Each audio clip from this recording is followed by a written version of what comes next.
All right. To everyone drawn to the eerie, the unsettling, and the downright unexplainable, you're in the right place. If you live for stories that send chills racing down your spine and linger in your thoughts long after the lights go out, then get comfortable, because this one hits different. Before we dive in, I've got to ask, where are you tuning in from, and what time is it on your end? The stories. The archivist who decoded a warning inside a missing person file in a small county records office tied to a quiet mountain town, a file about a long missing hiker raised concern.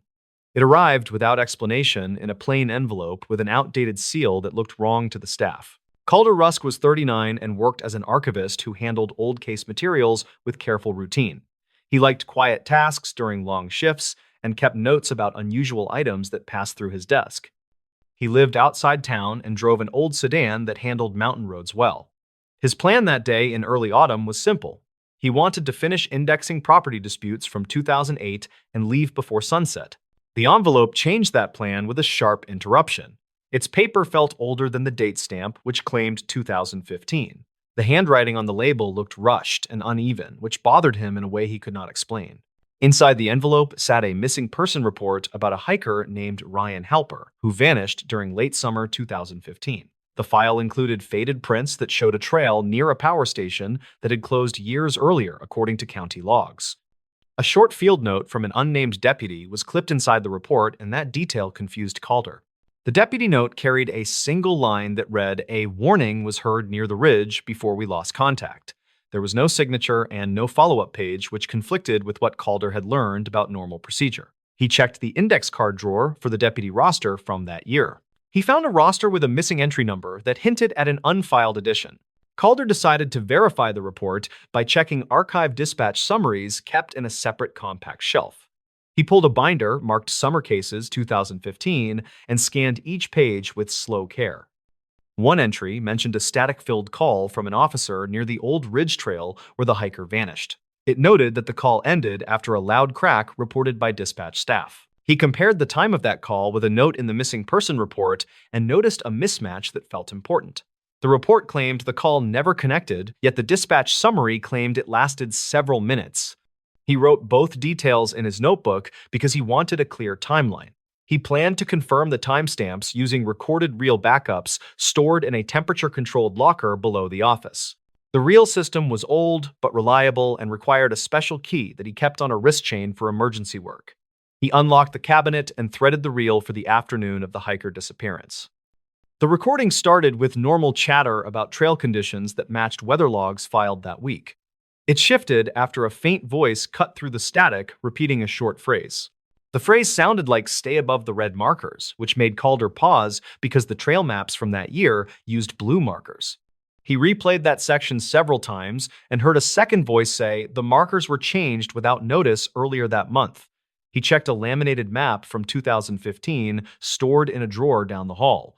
The map showed blue markers along the ridge, despite the comment on the reel. Calder wondered if someone updated the trail signs unofficially, which could confuse hikers unfamiliar with the area. He called a retired ranger named Ballen Style, who sometimes answered questions about old trail conditions. Ballen told him that a volunteer crew repainted the ridge trail during late summer 2015 due to erosion damage. He added that the crew reported a missing paint supply that delayed work during the final week. This detail matched a line in the missing person report that mentioned a misplaced equipment crate near the ridge boundary. Calder believed the misplaced crate might explain the repainted markers if someone used the wrong color during rushed repairs. He added that thought to his notes and checked weather data again. He found that a storm hit the ridge that same evening, which might have washed away parts of the trail. He returned to the file and noticed a small fold at the corner of a photo that revealed another handwritten line. The line said the warning was not meant for us, which made him uneasy because it echoed the earlier note from the deputy. He held the photo under a desk lamp and saw faint indentations behind the words. The indentations looked like someone wrote a longer message on a removed page.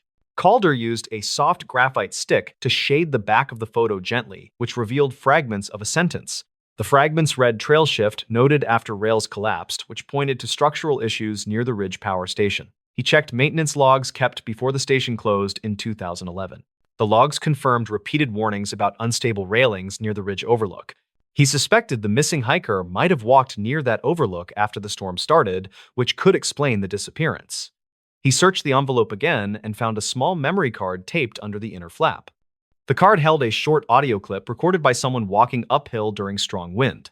The clip ended with the same phrase heard in the reel, "Stay above the red markers," spoken by a strained voice. Calder compared the wind noise from the clip with weather station data and concluded it matched the storm peak that evening. He realized the warning might have been directed at the volunteer crew who repainted the trail and not at search teams. The crew may have marked a detour with red signs that never made it onto the official map. That possibility explained the conflicting colors noted in the reel. He formed a theory that the hiker followed the new red markers, which led toward the unstable overlook rather than the safe path. The missing crate and rushed repairs might have contributed to poor placement of those temporary signs. Calder wrote a summary that connected the deputy note, the audio clip, and the map inconsistencies. He delivered the summary to his supervisor, who agreed to send it to county search coordinators for review. In the following days, a review team hiked the ridge and found remnants of weathered red paint on a fallen post near the overlook. They also found metal fragments that matched railings documented in the 2011 maintenance logs. These findings supported Calder's belief that the hiker followed an unofficial detour that collapsed during the storm. Calder knew the case remained unresolved, yet he felt the evidence finally clarified the warning inside the file. The message pointed to a rushed trail change that confused both hikers and responders back in 2015. As he closed the binder, he realized some files waited years for someone to read them in the right order. He locked the envelope in a secure drawer and left the office with a quiet sense of closure. The stories. What's buried beneath that motel parking lot? In 2013, a small highway motel outside a rural town gained quiet attention after workers found strange soil layers under fresh asphalt. The case never reached headlines, but locals still mention it when strange noises come from the empty lot at night. The story centers on Rylan Mercer, who was 29 and worked as a nighttime maintenance tech at the old roadside place. He lived in a small room near the supply shed and handled plumbing issues plus late check-ins during slow months. On a chilly night in early autumn, he planned to replace worn bulbs along the back walkway before closing the service desk. He walked out toward the alley where the lot met a row of overgrown trees that blocked wind from the highway. He carried a small tool bag and wanted to finish the job before storms reached the ridge. He heard gravel shift under a passing truck but ignored it and kept moving toward the flickering lights. The first incident happened when he tried to pull a ladder from storage and felt the ground dip under his feet with a dull cracking sound. He stepped back fast because the asphalt felt soft in one oddly shaped patch near an older drainage grate. He knelt with caution and pushed a screwdriver into the crack, but found soil that felt looser than normal fill. Rylan went inside and wrote a brief note about the issue, because the motel owner wanted records of every minor repair. He grabbed a flashlight and returned outside to check the area again, since guests sometimes reported old pipes vibrating under the lot. He pressed his heel against the weakened spot and felt a faint vibration that did not match normal pipe flow. The complication grew after he asked an older guest named Hollis Grant if he had heard unusual sounds during his stay. Hollis said he heard steady tapping under the pavement around midnight 2 nights earlier. He said the tapping felt rhythmic in a slow pattern that reminded him of someone knocking through thin wood. Rylan wrote the detail in his small notebook because he wanted a full record for the owner. The next morning, he looked at archived maintenance logs stored in a dusty drawer near the office printer. He found an entry from 2009 that noted settling issues under the same section of the lot without any follow-up record. The note simply said that workers filled a shallow dip with recycled asphalt after heavy rain, but never investigated deeper layers. He walked back outside and scraped away loose chunks of pavement until he reached a thin patch of older concrete mixed with cracked gravel. He noticed faint marks in the old material that looked like parallel lines spaced evenly in a pattern similar to a box lid. He pushed his flashlight beam through the cracks and saw a dark void below the thin concrete sheet. Rylan called his friend Linton Fry, who worked part-time with a local cleanup crew that handled abandoned structures. Linton arrived after lunch and helped test the hollow area with a short steel rod used for soil checks. The rod dropped several inches into the void and produced a hollow thump that sounded too sharp for natural erosion pockets. Rylan felt uneasy but wanted clear evidence before alerting the owner. They cut a small square in the weakened concrete using an old rotary tool from the supply shed. Dust scattered across gravel as the square lifted with surprising ease. Underneath was compacted dirt mixed with thin scraps of plastic that looked melted by heat. Rylan reached in and pulled out a small strip with faded printing that looked like part of a safety warning from older storage bins. The deeper investigation started when Rylan found an old photo taped inside the maintenance log he borrowed from 2009. The photo showed the lot before renovations in 2006 and included a small storage cabin that no longer existed. A handwritten note on the back said the cabin caught fire during a storm, but details were never shared with newer staff. Rylan asked the owner about it, but only received a quiet answer that the cabin was removed after a minor electrical issue. Rylan then checked archive dispatch logs stored at the county library and found a brief call from July 2006 that reported a small fire near a roadside property matching the motel's mile marker. The call mentioned unknown materials stored inside an abandoned cabin that smoldered before firefighters cleared debris. No injuries were reported, but the log said a chemical odor lingered during the cleanup. He returned to the void under the lot and dug deeper with a small garden trowel he kept for landscaping tasks. 2 inches down, he uncovered brittle wood fibers coated in a hardened black residue that smelled faintly metallic. Linton suggested the residue looked similar to burned plastic from older industrial crates. They kept digging until the trowel struck a thin metal edge shaped like a corner bracket. They widened the hole and exposed a rectangular metal frame with charred wood inside, almost like a collapsed storage box left under the ground during repaving. Rylan found a faded barcode sticker fused to the metal, but the numbers were unreadable, except for the last 3 digits, which appeared as 416. He checked supplier records from the motel office and saw older inventory tags that used long strings, ending with the same 3 digits. The tags belonged to a discontinued supplier that shipped chemical cleaning agents in reinforced boxes. The twist came when Rylan realized the rhythmic tapping reported by Hollis might connect to shifting air pockets trapped under warped metal panels. He tested the theory by placing a board over the hollow section and stepping on different spots. Each step produced a soft knock from moving metal that echoed through the buried frame. The tapping was not from a person, but from trapped panels flexing after years of underground corrosion. He called the motel owner again with all findings and explained that the lot might contain remnants of a burned supply cabin that crews buried instead of removing fully during renovations. The owner sighed and admitted he purchased the property after the fire and assumed everything had been cleared by the previous crew. He agreed to bring in a licensed team to remove remaining material. When the cleanup team started work, they found several melted storage boxes that had fused together during the 2006 fire. The boxes contained expired solvent containers that ruptured during heat exposure. Crews confirmed the ash smell came from plastic and wood that settled unevenly under asphalt after the rushed renovation. They transported the debris to a proper disposal site and filled the cavity with stable soil. After workers repaired the pavement, Rylan walked the lot at dusk and listened for any sign of hidden noise. The tapping had stopped, and the ground felt firm under every step.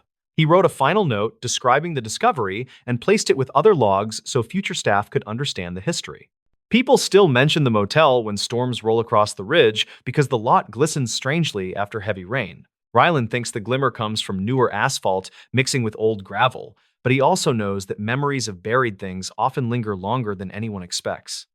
He told Linton the mystery felt smaller once evidence replaced fear, and Linton agreed as they locked the shed and watched distant trucks roll past on the quiet highway. The stories. This park bench became the key to 5 disappearances. In many archived reports tied to a quiet suburban trail, one park bench kept showing up in every witness statement. The bench sat beside an older walking path that locals used for years, and it became the center of a strange pattern tied to 5 missing people. The story followed a 34-year-old technician named Braden Lyle, who lived a few miles from the park. He worked maintenance shifts at a small distribution center, and he often stopped by the trail after long nights on the floor. He used the spot to unwind and clear his head before heading home. His goal that morning in early autumn of 2021 was simple. He planned to sit for a few minutes and send a short message to his sister who had been asking about a ride the following weekend. Braden parked near the first turnoff, and he walked toward the bench while thinking about breakfast. The path was empty that morning, and the air felt colder than it usually did. He reached the bench, and he set his bag down while noticing fresh flowers near the base. He had seen flowers there before, but usually only 1 or 2. That morning, he counted 3 bunches, and each looked recently placed. He sat and opened his phone, and that was when he heard a faint snap behind him. He turned, but saw no one on the path. He listened for a moment, and he heard what sounded like quiet breathing near the small cluster of trees. He stood and called out a simple greeting, and he waited without moving. The breathing faded, and he felt uneasy enough to step back from the bench. A woman approached from the trail side and asked if he had heard something by the trees. Her name was Maren Ulrich, a 31-year-old caseworker who visited the trail on her days off. She pointed toward the bench and said she had seen a man sitting there 2 days earlier who vanished after dropping a small notebook. Braden asked what she meant by vanished. She explained that the man had walked toward the trees, and no one saw him leave the area based on her follow-up checks. Braden felt a chill and picked up his bag, and he asked if she had looked around for the notebook. She nodded and said she had found it under the bench. She kept it at home after failing to find a name inside. She told him she could bring it later if he wanted to see it, and he agreed since the story bothered him. She said she would return in an hour after finishing her walk. Braden stayed near the bench and looked around the clearing while replaying her account. The flowers suddenly felt more significant, and he remembered a local post from late 2020 that mentioned a missing runner who often paused near that same bench.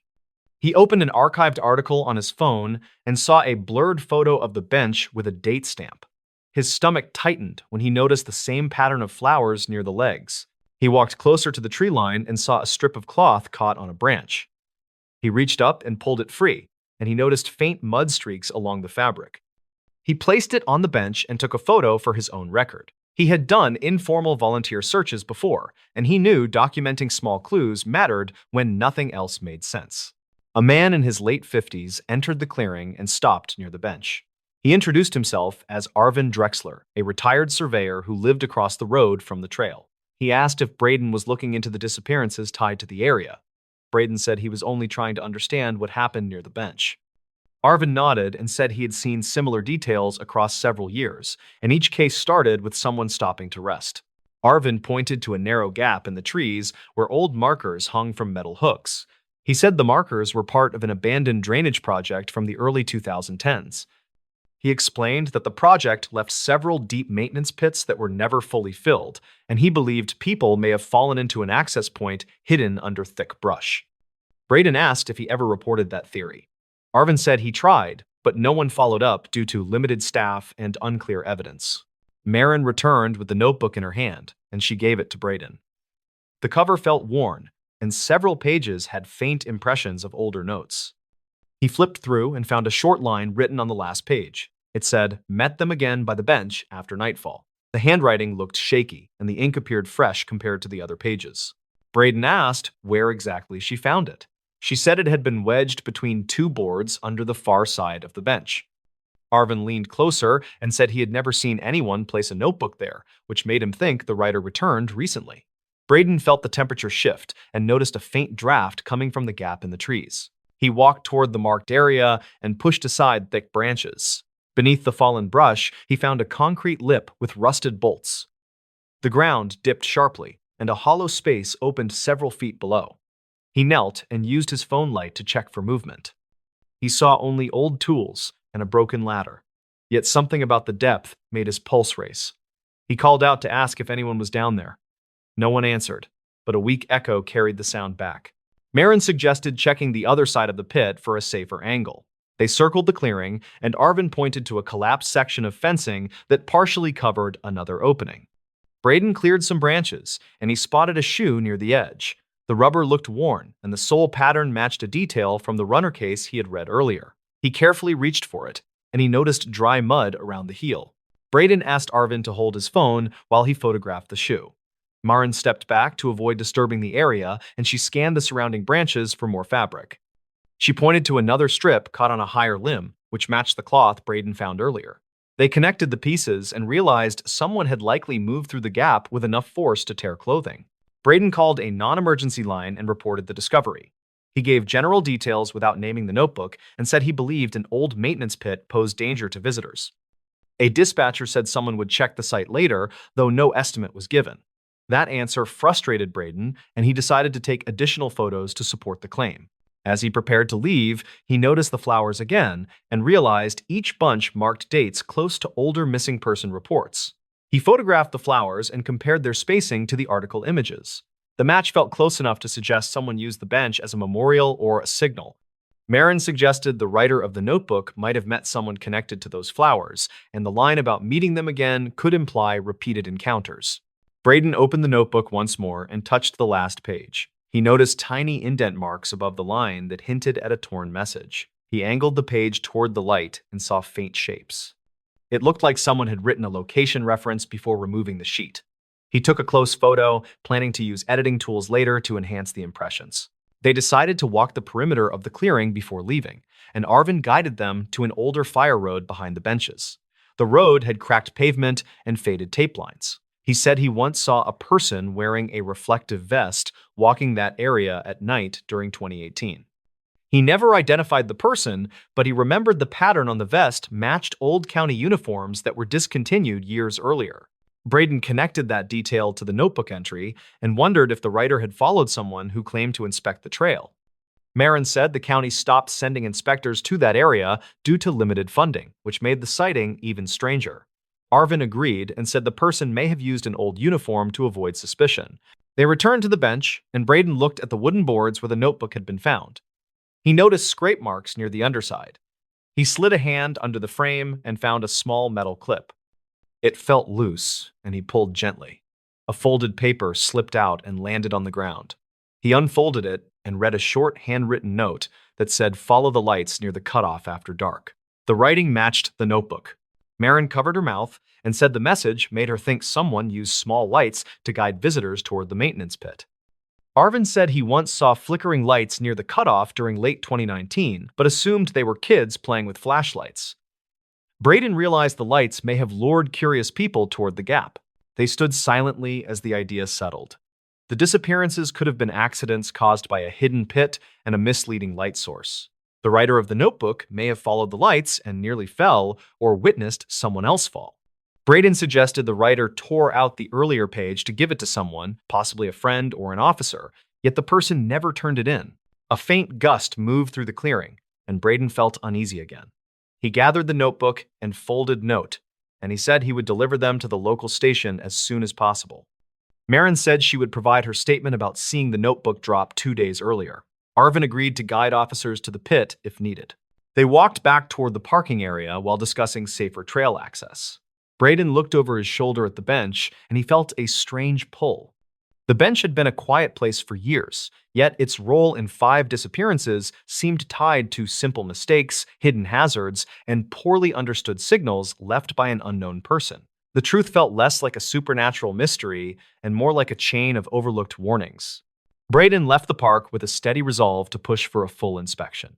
He believed the answers were already there in the bench, in the flowers, and in the fragments of notes hidden under old boards. The truth only needed patient eyes to connect what had been ignored, and he hoped the next visitor would find the trail safer once those connections reached the right people. The stories. This lakeside pier hides something no one reports. Lodge crews in the region still talk about an old pier tucked behind a quiet lake that draws almost no visitors. They say the pier looks normal from a distance, yet people keep finding strange evidence near its end that never reaches public reports. In the summer of 2019, a maintenance worker named Ryland Keating drove out to that lake for a simple task. He was 29 and worked routine grounds jobs for a small county crew. That day, he only needed to replace a warped board along the outer section of the pier. He liked the lake because it stayed calm even during busy seasons, and he figured the job would be quick enough to finish before lunch. When he parked near the tree line, he noticed the lot was empty, which felt odd because anglers usually arrived before dawn. The air felt thick, and the water looked darker than usual, yet he kept moving because the repair order had been waiting all week. He set his toolbox near the first post, then started walking along the pier to check for softboards before carrying supplies to the far section. Halfway across, he heard a short knock against the underside of the pier, which he assumed came from drifting debris. He leaned over the edge to look for logs, but saw nothing moving. The sound happened again, just 2 boards ahead, and this time he felt a faint vibration under his boots. He stepped back and tried to decide if the pier was shifting because of wind, but the lake's surface stayed flat without any waves. He reached the final stretch where the railing changed from new planks to older, weathered pieces. A notebook sat against the inner corner near the last post, which made him freeze because the crew did not store items out there. The notebook looked soaked along the edges, and several pages had stuck together. He picked it up and flipped through the front until he found a name that he did not recognize. The entry mentioned fishing conditions from early spring and included a rough drawing of the lake that ended with a short line stating the water felt wrong that day. He set the notebook down and crouched to check the damaged board that needed replacing.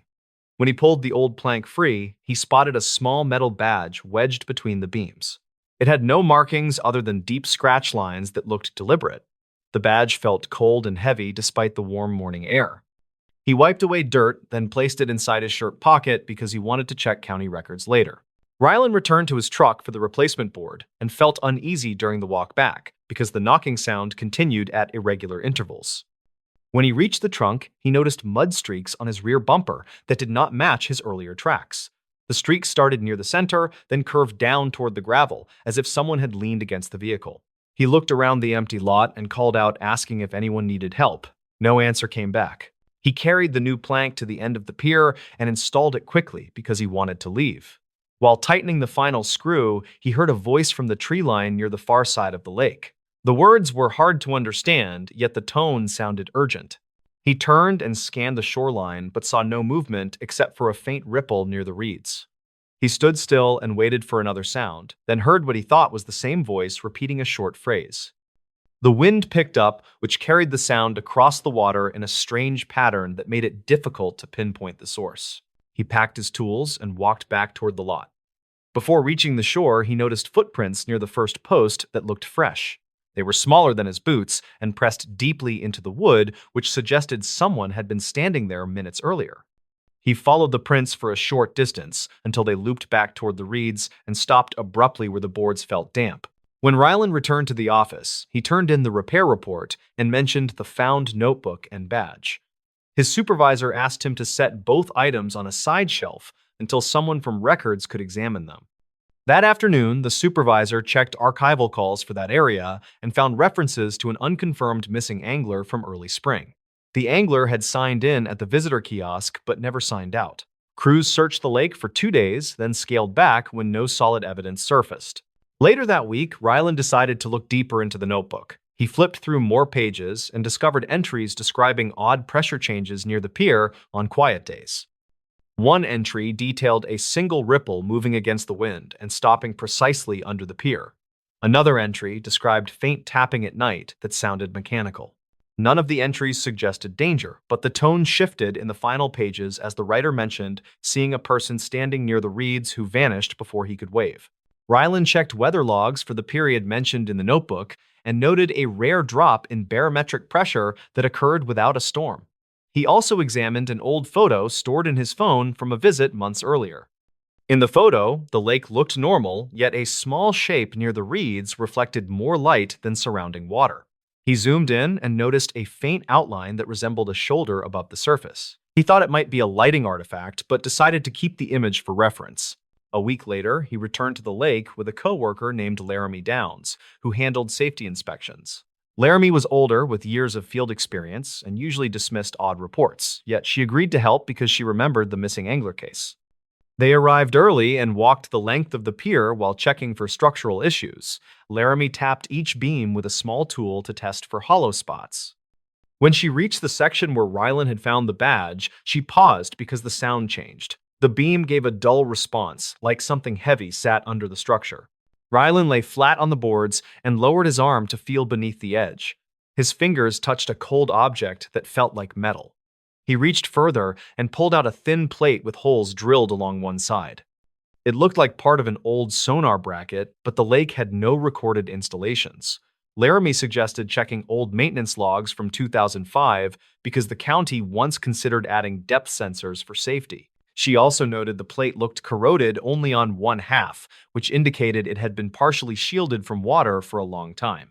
They carried the plate to the truck and decided to walk the shoreline before leaving. Near the reeds, they found a small indentation in the mud that resembled a knee print next to a flattened patch of grass. The mark faced the lake as if someone had been kneeling to look at something.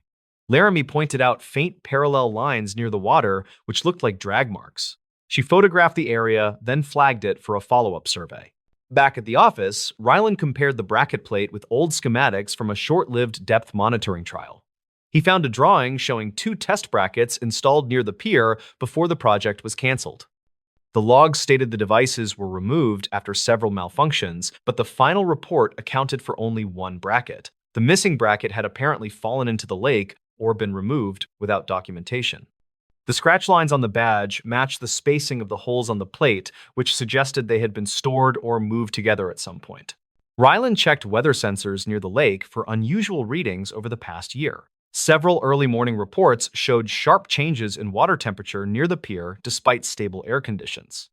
He also found a dispatch log from late spring describing a caller who reported seeing a person waving near the reeds before disappearing under the surface. Responders searched but found no footprints and concluded the caller may have seen a bird landing.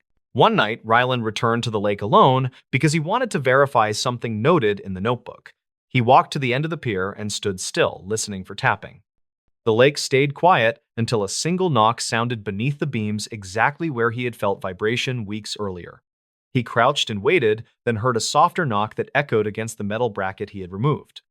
He realized the sound pattern resembled the rhythm of small waves hitting a barrier, which made little sense in calm water. He shined a flashlight into the gap where the bracket had been and saw a narrow space that opened into a small cavity under the pier. Something metallic glinted near the back wall. He reached with a long rod and pulled out a rusted hinge attached to a bent bar. The pieces looked like remnants of an improvised tool. He placed the hinge on the deck, then noticed a wet footprint forming near the end post.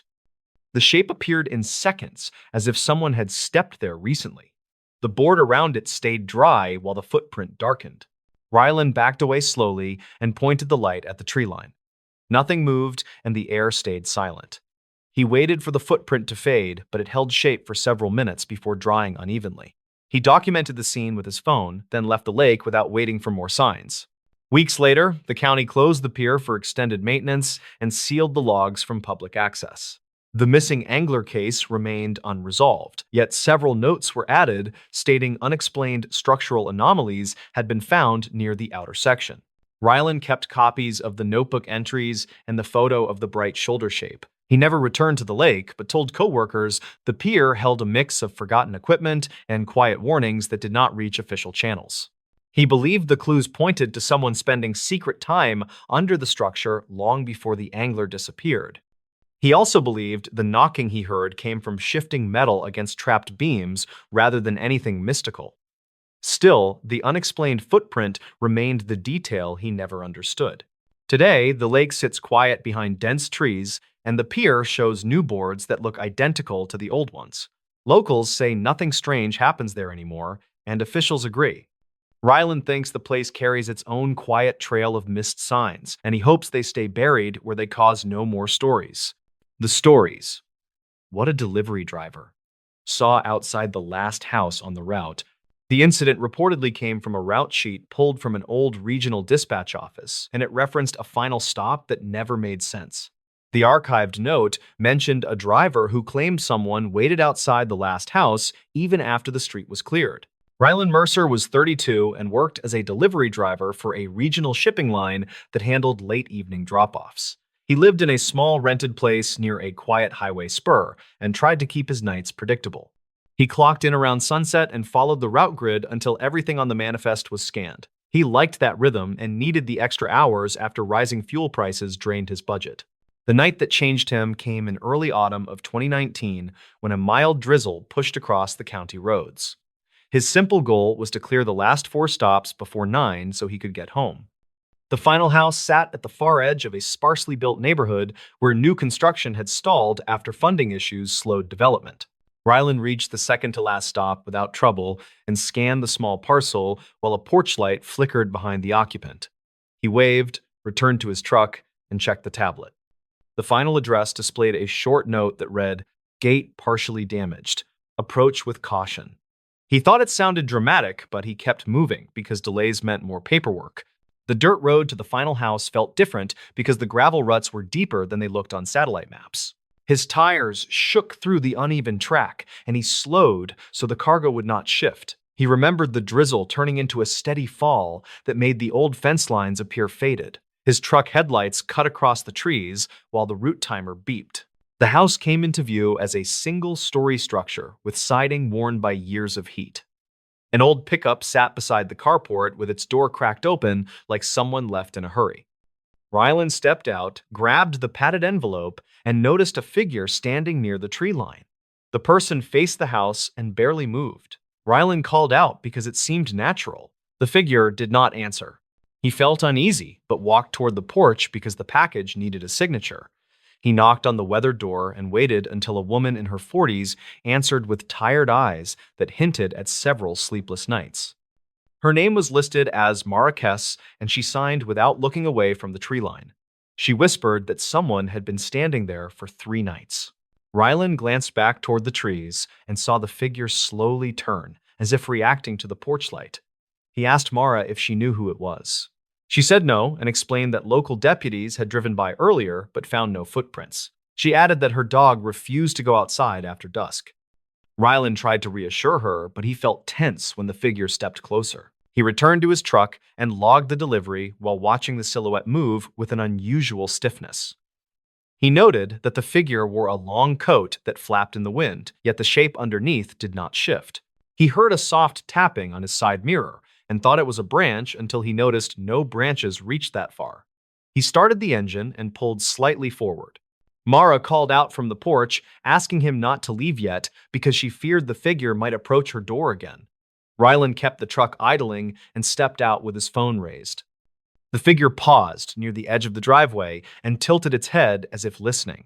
Rylan recorded a short, shaky video for possible evidence and captured the moment the figure retreated into the dark corner of the lot. He urged Mara to call the non-emergency line again. She did and mentioned his presence in the background. Dispatch reportedly confirmed previous calls from that address during the same week.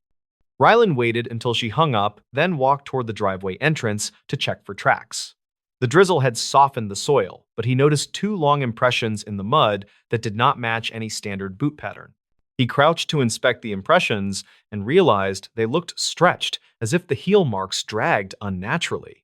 He took photos to document it because the deputies would need something clear in case the rain erased the evidence. When he stood, he saw movement near the abandoned construction lot behind the house and raised his phone again. The figure reappeared near an unfinished foundation block.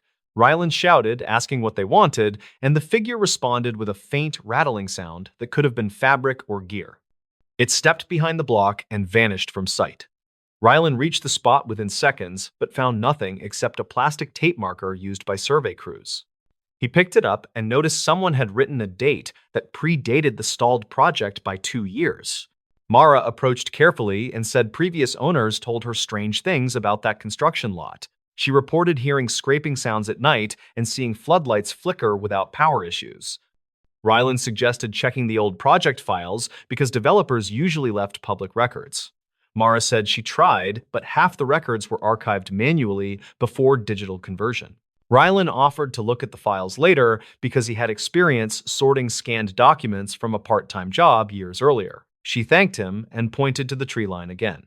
The figure stood there once more, closer than before, and seemed to watch them without any visible breathing motion.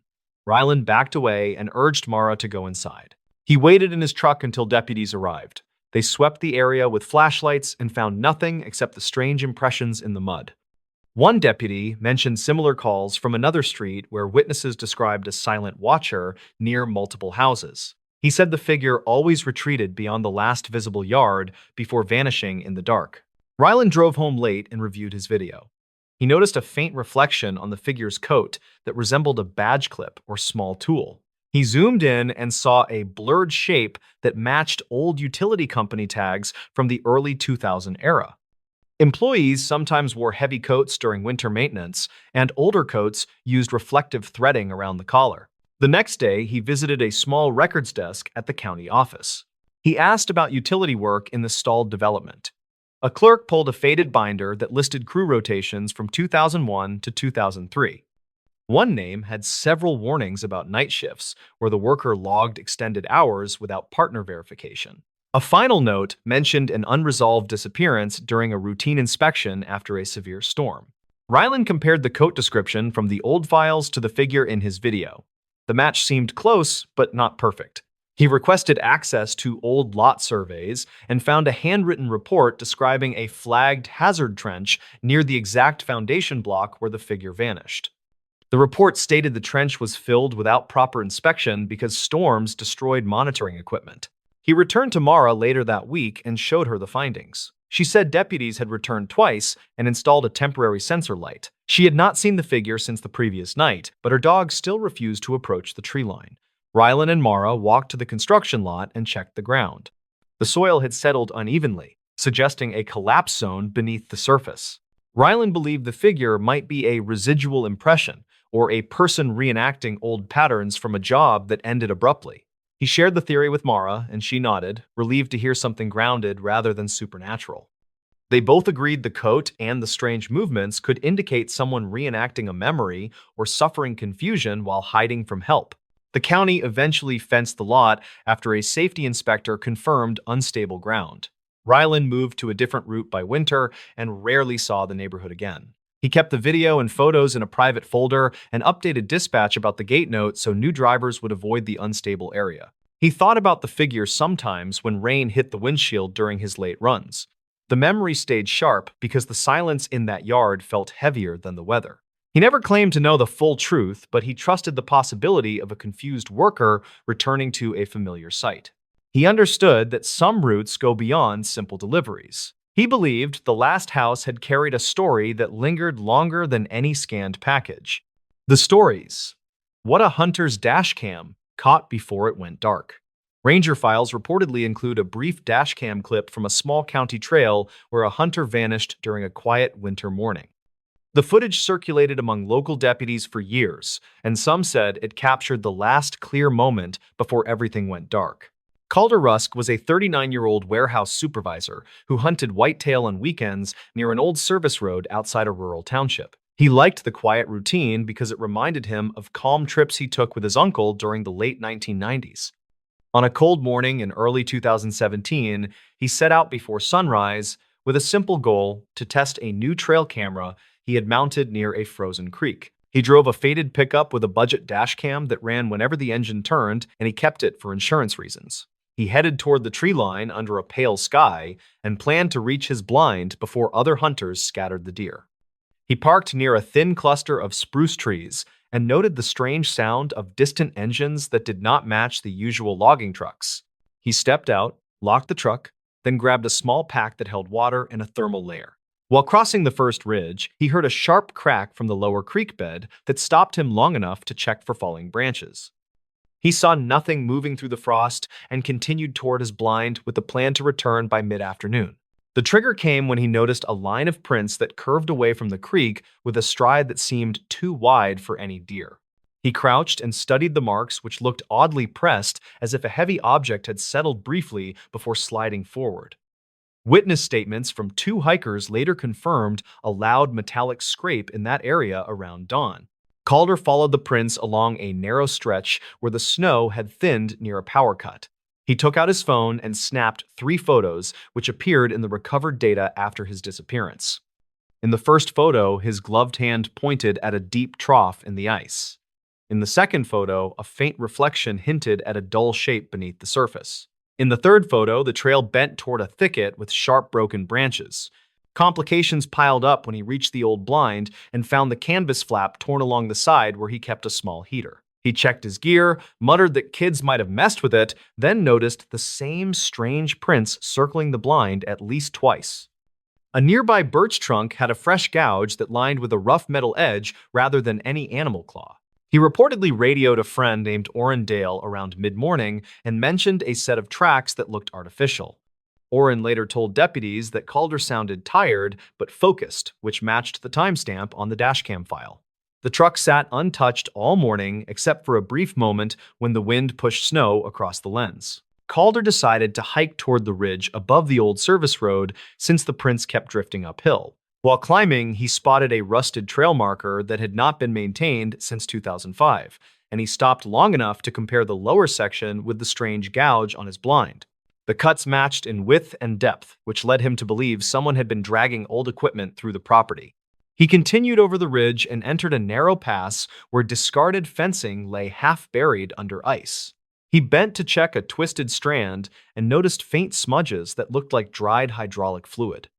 The smell was faint but distinct, which suggested a leaking machine had passed through at some point during the previous night. He recorded a short voice note on his phone saying he planned to follow the trail until noon. Deputies later found that note in the recovered cloud folder, which helped build a basic timeline. According to weather logs, the wind picked up around midday and the ridge became unstable. Forest crews said a section of the old pass sometimes shifted during heavy gusts, which caused minor slides that could trap a person in loose snow. Yet something in the final dashcam clip suggested a different angle. By early afternoon, Calder returned to his truck, but he looked unsettled. The dashcam captured him walking from the tree line with quick, heavy steps while glancing over his shoulder. He opened the door, tossed his pack onto the passenger seat, then leaned inside while breathing hard. A faint metallic clatter echoed from the ridge, which made him freeze for 5 full seconds. He whispered, "That was not a deer," then climbed in and started the engine. The camera angle showed his eyes tracking something moving between the trees. Snow drifted across the hood while a light creak came from behind the truck. The sound repeated twice with a rising pitch that made him tense his shoulders before shifting into reverse. He backed a few feet, paused, then pulled forward, as if unsure which direction offered safety. His hands shook on the wheel and he muttered, "Come on," while trying to scan the tree line. The camera struggled to focus because frost built on the windshield, yet a brief silhouette appeared to the right. The shape seemed tall, with a narrow top that tapered toward the ground. Officials never confirmed that detail, though. Several deputies mentioned the silhouette in informal notes preserved in the archived case file. The shape moved once, then vanished when the camera auto-adjusted. Calder shifted again and chose the narrow path back toward the main road. His breathing slowed, but he kept glancing at the rear mirror as if tracking invisible movement. 20 seconds before the file ended, the truck lurched violently to the left, which knocked the camera sideways. A burst of static filled the audio and a heavy thud landed somewhere near the rear bumper. Calder shouted, "Hey, stop!" Then the camera caught a slanted view of the ridge, where a dark form slid under the branches. Snow showered the hood as he pressed the accelerator in panic. The final clear frame showed a long scrape running across the truck bed, which matched the gouge found on his blind. Investigators believed something metallic struck the truck during that moment, although no working equipment was ever logged on that road. The clip ended when the camera lost power due to a damaged cable that had been cleanly severed. Calder Rusk was reported missing the next morning when he failed to show for a shift at the warehouse. Search teams found his truck stuck in a shallow drift about a mile from the service road. Tracks around the vehicle were distorted by wind, though one responder noted a long impression shaped like a flattened cylinder that matched the strange prints seen near the creek. Despite a wide search, no clear evidence explained what he chased or what followed him down the ridge that day. Rangers later concluded that unstable terrain and poor visibility likely contributed to his disappearance. They preserved the dashcam clip because the strange sounds and the silhouette raised questions they could not fully answer. Years later, locals still talk about the footage that flickered for a few seconds before going dark. Some point to old reports of scrap equipment dumped along the ridge, while others mention odd engine noises heard during cold mornings. Whatever happened that day seemed tied to the silent shape moving through the trees as Calder rushed back to his truck. The story now serves as a quiet warning for anyone who hikes beyond that old service road. People say the trail feels different after heavy snow, and the ridges shift without warning. The clip remains the only known record of what a single hunter found before everything faded into static and winter silence. The stories. The final log from a lighthouse on a foggy coast. A faded coastal report from 2008 mentions an unsigned log found inside a shuttered lighthouse during routine maintenance. Workers said it looked recent, even though the building had been locked for years. The discovery triggered a quiet review that centered on one man named Corin Halbrook, who once served as the tower caretaker. Corin was 39 and worked as a part-time dockhand in a nearby fishing town, and he checked the old structure whenever storms rolled through. He liked the quiet building, and he felt responsible for keeping it safe because his late father had worked there decades earlier. On a cold morning in early autumn, he headed out with a simple goal, which was to finish a roof inspection before the fog returned. He hiked the narrow path with his tool pack, and he noticed the fog drifting in faster than expected. A supply boat sounded its horn, and the echo pulled his attention to shifting shapes that moved across the water. He reached the lighthouse door and found fresh scrape marks on the metal surface, and that detail threw off his routine. Inside, he heard a soft clatter from the watchroom above, and he paused because no one should have been there. He climbed the steep stairs, and the air felt heavier with each step because the tower trapped the fog that seeped through old seams. When he reached the top landing, he noticed a lantern lit on the small desk, and he knew he had not left it there earlier that week. He read the open logbook and saw an entry written in a neat hand that did not match his script. The note described a boat drifting without lights near the shoals, and the timestamp matched the previous night. Corin wondered who had written it, and he checked the radio shelf and found a handheld set powered on with low battery. He stepped outside to scan the water, and the fog swallowed most of the horizon except for a dim shape moving slowly near the rocks. He raised his binoculars and saw what looked like an old skiff listing toward a channel notorious for hidden ledges. He called a warning through the radio, and he waited for a response that never came. When he hurried back inside, he noticed another fresh line in the logbook, and it read that the skiff had no operator visible on deck. The handwriting appeared slightly rushed, and Corin felt a jolt because the ink looked wet. He checked the stairs and heard faint steps descending even though no one passed him on the landing. He followed the sound to the service room, and he found a damp jacket draped over a chair that had been dry earlier that week. The pockets held a small notebook with water stains, and the pages carried brief notes about frequent, low fog and strange lights near the channel. The most recent note mentioned a voice over the water calling for help, and Corin closed the book because the air suddenly felt colder. He decided to document the building for safety, and he used his small camera to take photos of the fresh marks on the door and the lit lantern. He moved room to room, and he captured the damp jacket along with the notebook because he wanted evidence for the harbor office. When he checked the time, he noticed the fog outside turning a darker shade, and that sign suggested another weather shift. He stepped out on the gallery to examine the water, and he heard a low groan coming from the direction of the shoals. He could not see the skiff anymore, and the silence that followed pressed against his nerves. He returned to the watchroom and prepared to close the logbook, and that was when he noticed a final half-written entry near the bottom of the page. The unfinished line described a man on the gallery waving toward the tower, and Corin froze because he realized he had just been on that same walkway.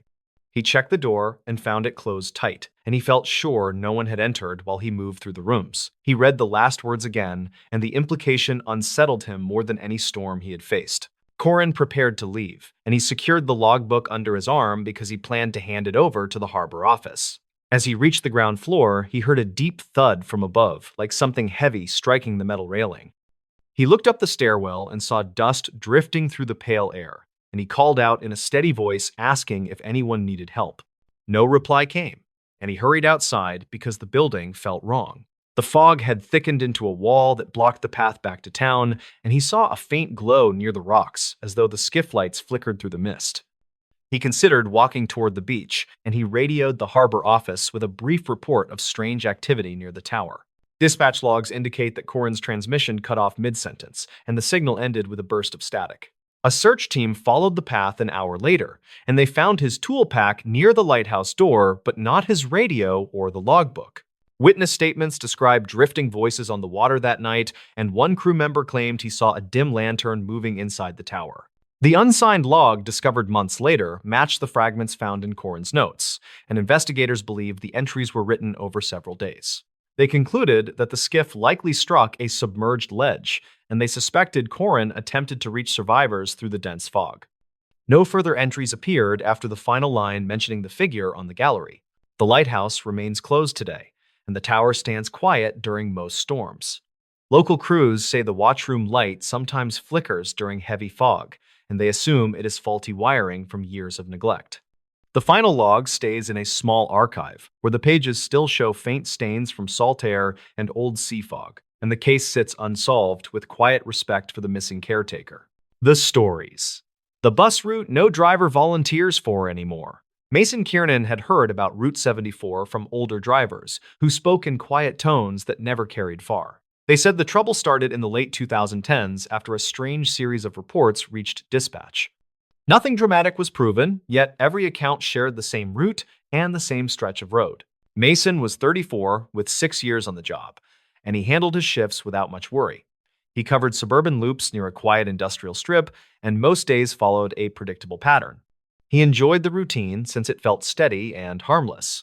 When his supervisor asked him to cover Route 74 one cloudy afternoon, he agreed before he remembered the warnings. He showed up early at the depot that day, hoping to review the old logbooks stored in a dusty metal drawer near the operations office. The previous drivers had left short notes that felt rushed and uneasy. One entry from late 2016 mentioned a recorded thump on the rear exterior panel that matched no visible damage. Another entry filed in early 2018 reported an unknown passenger leaving muddy prints that ended halfway down the aisle. Mason drove out a little before 4 that afternoon. The route crossed through residential blocks before curving toward the old mill road that ran along an abandoned railway cut. He planned to complete the loop without focusing on the rumors. The bus felt solid, and the passengers were few. A pair of teenagers sat near the middle seats while an elderly man checked his phone with slow movements. The incident started as Mason merged onto the mill road. His side mirror reflected something darker than the usual late daylight. He caught a shape near the tree line that looked like a person leaning slightly forward. When he blinked, the shape was gone. He told himself it was nothing unusual, since shadows often stretched strangely near wooded areas. Still, he noticed the elderly man glancing toward the same window, as if he had sensed something too. A mile later, the teenagers hit the stop cord. Mason opened the doors, and they stepped out onto a fading concrete pad. As the doors shut, one of them tapped the glass and pointed toward the rear of the bus. Mason reversed the angle of his mirror and saw a smear across the lower panel. It looked wet, like someone dragged a hand along the metal. He checked the road behind him and saw no one there. The teenagers shrugged before walking away. Mason continued toward the loop turn, focusing on the sound of the engine. The noise seemed slightly off-pitch. He kept his speed steady, but sensed a weight shift near the rear section. The elderly passenger moved closer and asked if everything was all right. Mason told him the engine felt warm but stable. The man nodded and mentioned hearing a hollow tapping near the back wall. At the final stop of the loop, the elderly man stepped out, leaving Mason alone for the return run. He checked the exterior panel and found the smear dry like dust pressed by a damp glove. The shape continued a few inches beyond the edge, as if the contact started slightly off the surface. He wiped it with his sleeve and felt grainy residue flake away with an odd metallic smell. He climbed back inside and started the engine. The interior lights flickered once as the gear engaged. He made it halfway up the hill before a heavy thud sounded near the emergency exit. He braked and listened. Another softer thud followed, like something shifting its weight. He walked down the aisle with slow steps and checked each row. The seats were empty, and the air felt colder than it should for that hour. Near the back seat, he noticed a set of partial prints on the floor. They were narrower than a normal shoe, but shaped like someone walking with uneven pressure. The prints stopped exactly where previous notes claimed they ended. He crouched low and found a fragment of dried soil that did not match the usual clay from the area. It held a reddish tint closer to iron dust from the old mill yard. Mason reached dispatch through the radio and reported the noises. The operator told him to return the bus for inspection, since archived calls from earlier years mentioned similar sounds. He kept the radio open as he returned to the wheel. The air inside felt charged, like static gathering before a storm. On the way back, he passed the same hill where he had seen the shadow near the trees. The mirror caught movement again. This time, he saw a figure standing perfectly still on the narrow shoulder. The figure wore something loose that blended with the background. The face seemed pale, though he could not see details clearly. The figure vanished between glances without any sign of retreat. A minute later, a faint tapping started along the rear exterior. It rose in 3 short bursts that matched a steady rhythm. He recognized a pattern similar to someone hitting metal to test thickness. He held the wheel tight and kept driving until the depot gates came into view. Mechanics met him near the garage. They checked the exterior and found thin scratches near the rear panel that shaped a curved line not caused by branches. The residue he had wiped earlier fell into a small tray and produced a metallic odor stronger than before. One mechanic mentioned that earlier logs described identical residue after drivers reported seeing a lone figure near the mill road in late 2017. The supervisor asked Mason to retrace the interior for any objects left behind. He searched each row with a handheld light. Near the same spot where the prints ended, he found a torn strip of cloth hanging from the seat frame. It felt oddly cold, even under the warm light. The cloth carried the same reddish tint as the soil fragment. Later that night, the depot reviewed old dash recordings from previous years. Most footage showed nothing more than faint reflections. However, one clip from mid-2019 captured a blurred outline moving along the side of a passing bus. The outline kept pace for several seconds before fading near the same hill where Mason saw the figure. Investigators compared the footage with archived local reports. They found mention of a worker who disappeared near the mill site in late 2015. The report never confirmed foul play, and the search ended without results. There was no official link connecting that case to the strange events on the route, yet the timing matched the earliest driver notes. Mason stayed quiet as the supervisor reviewed the findings. The bus still sat idling with a low rumble that hummed through the concrete floor. A mechanic tapped the rear panel and noted that the metal vibrated oddly like a surface recently struck from the outside. Another mechanic mentioned hearing a faint echo that felt delayed by half a second. The depot decided to suspend Route 74 until the buses could be tested. Drivers whispered that the figure near the hill might be tied to the worker who vanished years earlier. No one claimed solid proof, yet the pattern of sightings, sounds, and residue lined up too closely to ignore. The supervisor circulated a memo explaining that the route posed operational risks due to repeated, unexplained interference. Mason drove home that night feeling the weight of everything he had seen.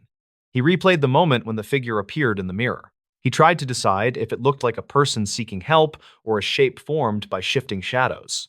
The cloth fragment still felt cold in his memory, though he never touched it again.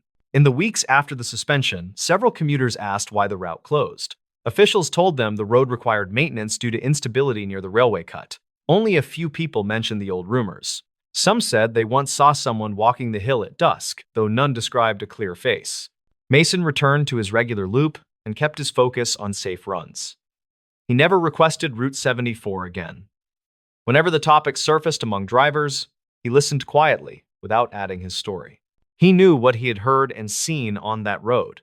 He also knew that the evidence, while thin, repeated across years with unsettling consistency. The depot finally retired the buses assigned to that route. They stored them in a corner lot away from the main garage. On calm nights, staff claimed to hear soft taps on the panels as if something moved inside the old shells. No one investigated because the sound stopped whenever a door opened. Each time Mason passed the lot, he felt a chill rise along his arms. He believed the events were real, even if no official report could confirm them. Route 74 remained closed, and no driver stepped forward to revive it. The story faded from public view, yet those who worked at the depot understood why the route stayed empty. They remembered how it felt to sense a presence following the bus, and they knew some roads carry histories that never fully settle. The stories. The fisherman who kept hearing his name over the radio. Evan Carr spent most mornings on the narrow inlet where the water carried old radio chatter from nearby boats. Local crews reported that odd transmissions sometimes drifted through that stretch, and many believed they came from abandoned gear left after storms. He treated those stories like tired dock rumors until one calm morning changed his thinking. Evan was 38 and worked as a small-scale fisherman who supplied a few markets inland. He kept his aluminum skiff tied near the inlet because the currents stayed gentle and the tides rarely pushed hard. He headed out around sunrise on a day in early summer 2019 with a simple goal to check crab pots he set the night before. He liked the quiet and usually ignored the static coming from his battered radio. He started the motor, then steered toward his first buoy, while soft wind pushed light ripples across the inlet. He reached for his thermos when the radio cracked with a burst sharper than usual, which made him pause. Static hissed for several seconds, then a faint voice said his name with a slow, careful tone. It sounded like a person trying to speak through heavy interference. Evan thought it came from a nearby boat because signals often bounced across the water in unpredictable ways. He looked around but saw empty shoreline and one distant trawler that was already moving toward deeper water. The voice repeated his name with the same drawn-out sound, and he felt a sudden cold weight that did not match the warm morning. He tried to answer, but the radio only returned a faint hum that flicked in and out like something powered by a weak battery.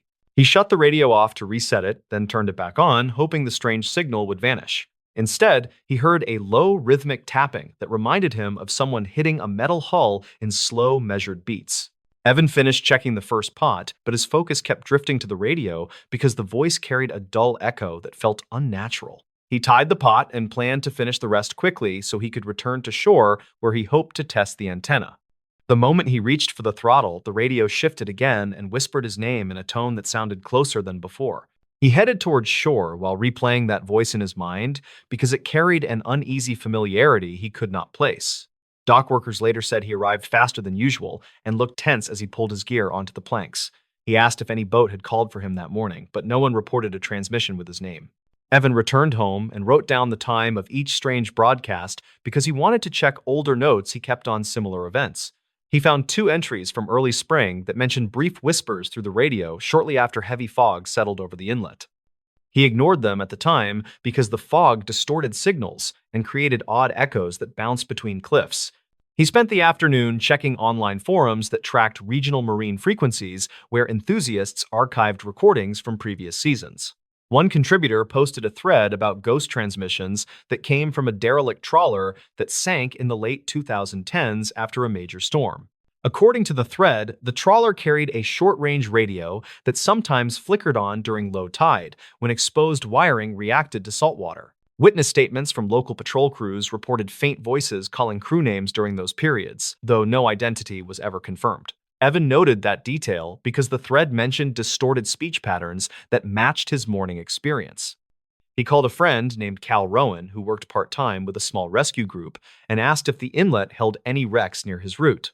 Cal said an old survey map showed one submerged boat that rested near the deeper bend south of the inlet. He offered to meet Evan at the dock so they could check tidal charts and mark the likely location.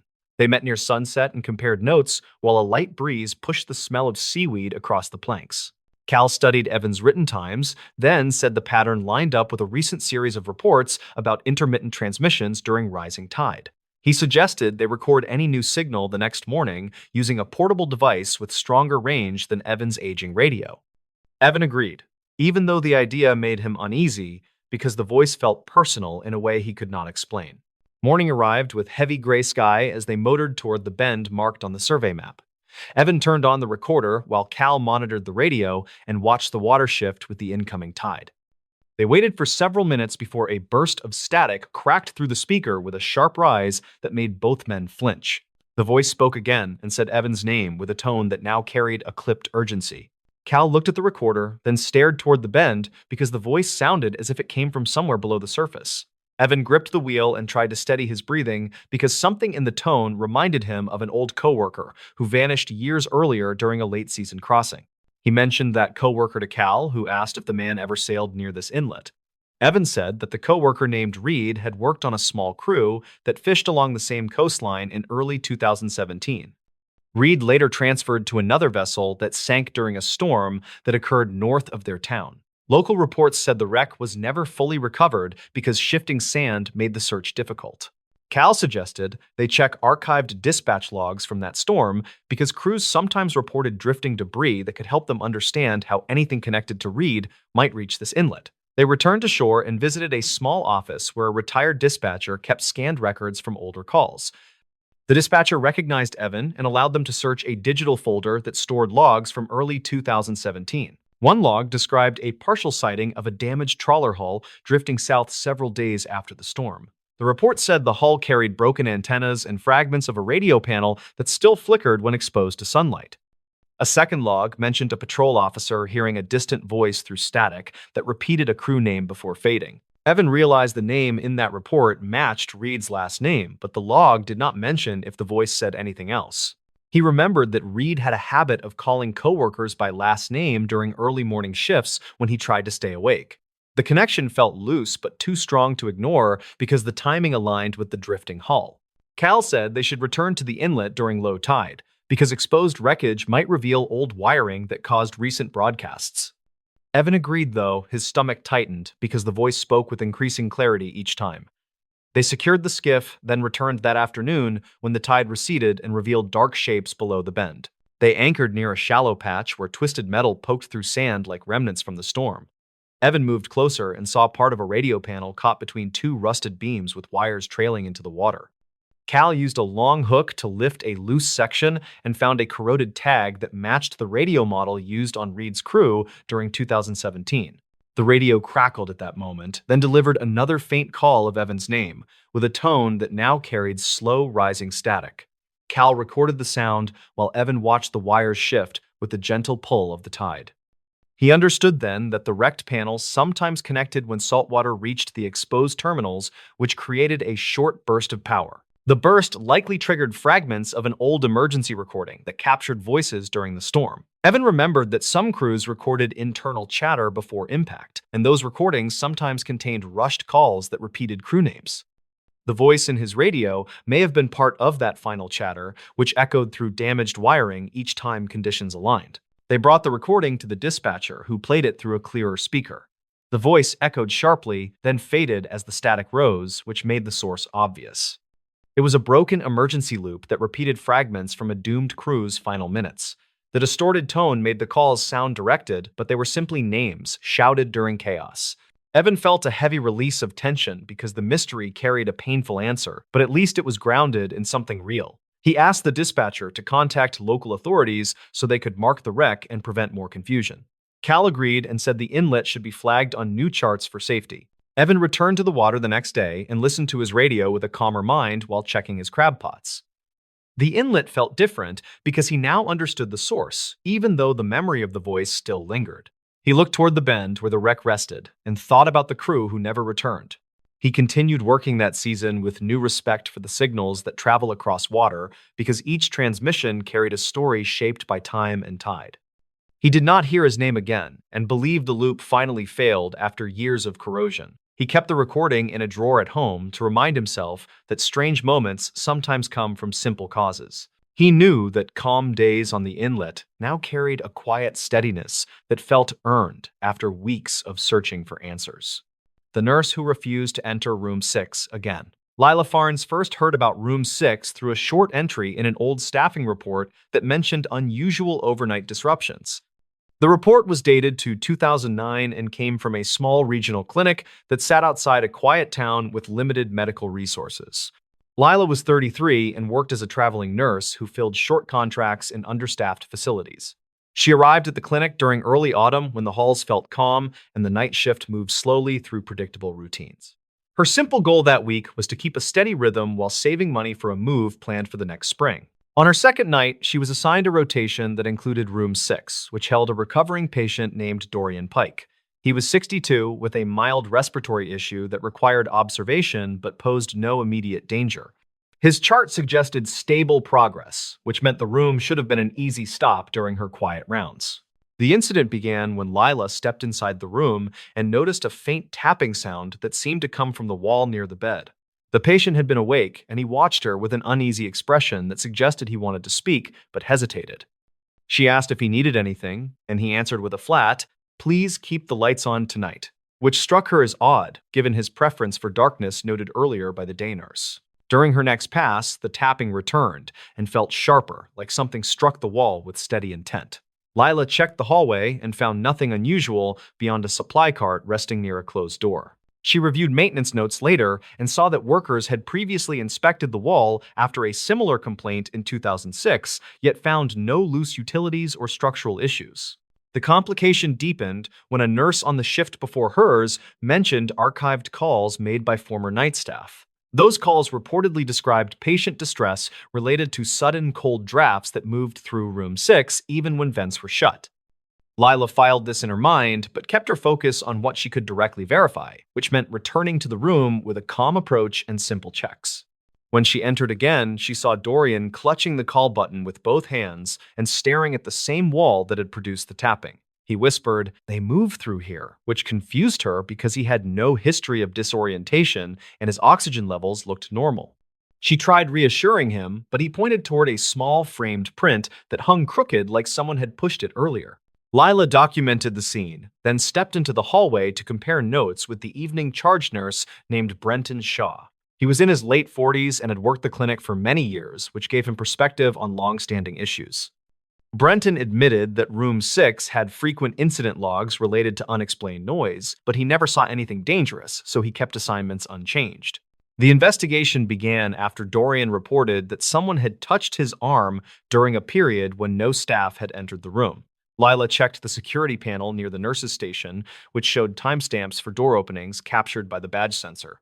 The logs indicated her previous visit, followed by a long gap with no recorded entry, which made his claim puzzling. She then reviewed older patient notes from 2003 to 2008, which described brief episodes of agitation from individuals with no history of anxiety. Several mentioned hearing movement behind the wall near the bed, and one wrote that a picture frame had tilted during a quiet stretch. These details were small but consistent, which encouraged her to look for a physical explanation. Lila asked the maintenance lead named Corbin Rusk to inspect the wall after her shift ended. He brought a handheld thermal scanner and ran it across the surface while she watched from the doorway. The tool showed a thin vertical band of cooler temperature that did not match the building layout, which suggested an unregistered cavity or narrow chase behind the drywall. Corbin returned during daylight with a small borescope camera designed to look behind tight spaces. He located a hidden seam in the corner that had been painted over during earlier renovations. When he guided the camera inside, they saw a slender gap between structural supports where unsecured pipes ran without proper insulation, which explained both the cold drafts and the intermittent tapping. The twist emerged when Corbin followed the pipes farther and discovered that the cavity connected to an abandoned service chase sealed decades earlier, according to archived renovation notes. That chase once linked several rooms, including room 6, where older patients had repeatedly complained about footsteps at night. The noise likely traveled along the hollow space and grew sharper as the building shifted during temperature changes. Lila returned to Dorian with the findings, which eased his fear because it gave something concrete to replace earlier uncertainty. She watched him relax when she explained how air moved through the gap and how small vibrations struck the wall during normal settling. He nodded and said, "That makes more sense than what I thought," which helped restore predictable routines for the rest of his stay. The payoff became clear a few days later when the clinic sealed the gap with proper insulation, which stopped the tapping that had bothered so many night staff over the years. Lila felt relieved because the solution fit every clue she had gathered from logs, witness comments, and earlier maintenance records. She no longer feared the room and worked her shifts without hesitation. Still, she remembered the moment she first stepped into room 6 and sensed tension that felt older than her short assignment. She knew many stories deepen when fearful people misread unfamiliar sounds, but she also understood how convincing those moments can feel. Later, she often said that small mysteries usually shrink under steady checking and clear evidence, which matched her experience at the clinic. Lila finished her contract without further issues and moved to her next job carrying a quiet confidence shaped by those nights. She still thought about Dorian and the relief in his voice after learning the real cause behind the unsettling moments. Room 6 stayed sealed and silent after the repairs, which meant future patients would sleep without wondering what moved behind the wall.